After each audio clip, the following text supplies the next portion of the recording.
कंडियारो शहर जे बाकिशा मोहल्ले वासी किरण फ़क़ीर खदड़ो पारां पंहिंजे लॾे जे ॿिनि खदड़नि कोमल रबी खदड़े जे मुबैना नाइंसाफ़ी ख़िलाफ़ नेशनल प्रेस क्लब अॻियां एहतजाज कयो।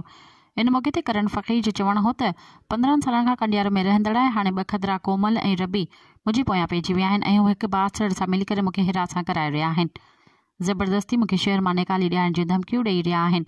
कुझु ॾींहं अॻु हुननि कंडियारो थाणे ते लिखी पिणु ॾिनो आहे त हाणे हू पुलिस ते इल्ज़ाम हणी रहिया आहिनि। पुलिस मथां तशदुद कयो आहे। पुलिस खेनि कुझु बि नाहे कयो। हाणे मुंहिंजी ज़िंदगी खे ख़तरो आहे। बासर मूंखे मारण में रुधल आहिनि। हुन वस वारनि खां मुतालबो कयो त साणस इंसाफ़ कयो वञे। बासर कोमल ऐं रुबीना खदड़ो ख़िलाफ़ क़दम खयो वञे। मज़ीद ख़बरनि ऐं तफ़सीलात लाइ विज़िट कयो असांजी वेबसाइट www.awamiNewsHD.com ऐं ॾिसंदा रहो अवामी न्यूज़ HD।